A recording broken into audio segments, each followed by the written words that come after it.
Quick question, which of these websites cost more to build? Most people will probably pick this one on the right hand side. But here's the weird thing, they were both built with Claude. In fact, this website was generated first, and this website was generated about 15 minutes later. I used the same AI, the same project, the same business, and almost the same prompt. And right now, everyone is using Claude to build websites. But most of them look exactly like this one on the left. You have the generic gradient, the generic layout, the fonts are almost always the same. And it's the kind of website where you immediately think, yep, AI made that. But after building dozens of websites with Claude, I've noticed something. The difference between websites that look AI generated and websites that look agency designed comes down to three things almost nobody is doing. And the last one is probably the biggest giveaway of all. And once you see it, you'll never be able to unsee it. The first mistake is treating Claude like a designer. It's not. Claude is an intern, a very fast intern, a very capable intern, but it's still an intern. And if you hired a junior designer and told them, make me something beautiful, you'd probably get average work. Not because they're bad, because you gave them no direction. That's exactly what happens with Claude. Because most people type, make me a beautiful website. And then they wonder why every website looks the same. Because Claude isn't lacking capability, it's lacking direction. So here's the first thing I do before I build anything. I create a design rulebook. Think of it like hiring a creative director before hiring a designer. The designer builds, but it's the creative director that sets standards. And inside my design rulebook, I include things like avoid generic AI gradients, avoid startup looking websites, use premium typography, prioritize whitespace, maintain a visual hierarchy, optimize for mobile and desktop, and audit your own work before completion. And these rules become Claude's operating system. Now, instead of making random design decisions, it's making decisions inside a framework. And the difference is immediate. And this is what happens without standards.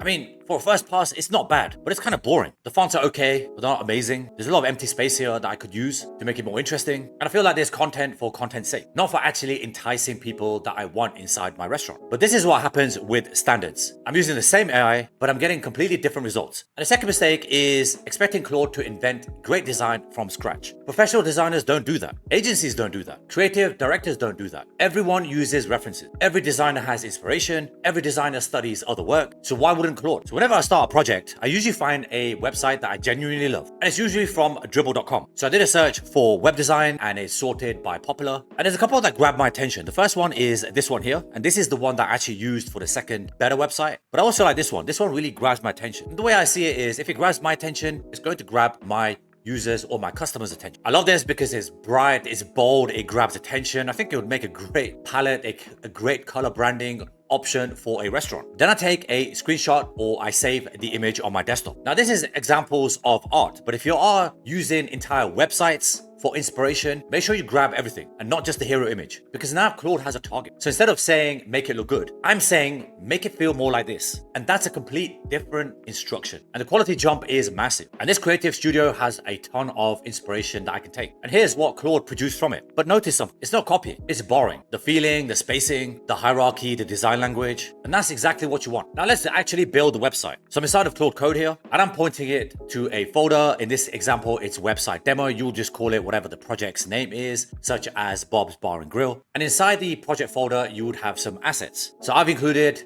the reference image from dribble.com. You can also include other brand assets, images, and most important of all, my design rulebook, which is the claude.md file. This brings us to mistake number 3. People stop after version 1. No professional designer does that. No agency does that. No serious creative team does that. The first version is where the work starts, not where it ends. Here's my favorite trick. As soon as Claude finishes, I ask it to critique itself, and I will literally tell it, perform a complete design and UX audit. This will review typography, spacing, accessibility, responsiveness, hierarchy, interactions, and identify everything that could be improved. And what's interesting is that Claude almost always finds issues, things that I've missed, things that you would miss, things most users would miss. Maybe the spacing is inconsistent, maybe navigation feels weak, maybe mobile needs work, or the animations are distracting. And because Claude built the website, Claude can usually fix those issues immediately. And this is after the audit. It's found broken links, no mobile navigation, some menu sections overlap, there's some redundant conflicting information on the website, and the hierarchy is actually cleaner. Now it feels much more polished, and that's usually a 10-minute improvement, but almost nobody does it. Now let's talk about the biggest giveaway of all, the thing that instantly reveals an AI generated website. And once you notice it, you'll start seeing it everywhere, and that's fonts. Typography is the biggest giveaway. Not colors, not layouts, not animations, it's fonts. The most AI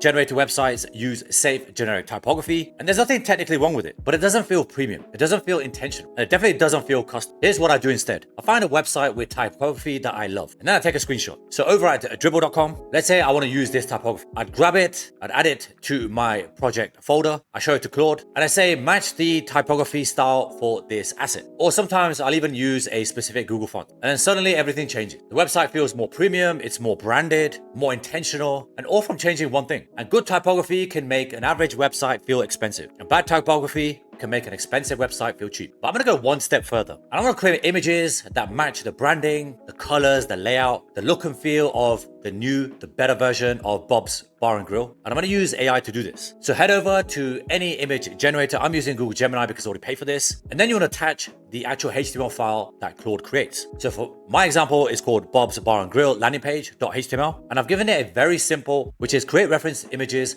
that works with this restaurant. I want the same color palette, branding, and style. Again, very simple. You do not need to overcomplicate this. And after a couple of minutes, you get something that looks like this, and this is incredible. Now I'm using Nano Banana, which in my opinion is the best image generator on the market today. But like I said, you can use any image generator that you want. And it's matched the look and feel of it. The colors, the style, the typography is the same. And you can separate this out. So you can say, give me images for drinks, for sides, for entrees, for whatever, and really customize the project based on your client's brief. And this doesn't take that long. I literally generated this in less than 2 minutes. So 2 websites built with the exact same AI. The difference wasn't Claude. The difference was direction. The best people using AI right now aren't acting like designers. They're acting like creative directors. They provide standards, they provide references, they provide feedback, and then AI does the execution. And that's where the leverage is. So next time you build a website with Claude, don't ask it to be creative. Give it standards, give it references, force it to audit its work, and pay attention to typography. Do those 4 things, and your websites will immediately look better than what most people are publishing today. And if you found any of the tricks for getting better designs out of Claude, let me know in the comments below. I'm always looking for new workflows to test, so I'll be interested to see what the community is actually building. And if you love this video, smash the like button, watch the next video on screen. And if you want the Claude MD file, it's in the video's description below. Click on it, use it, and I'll see you next time.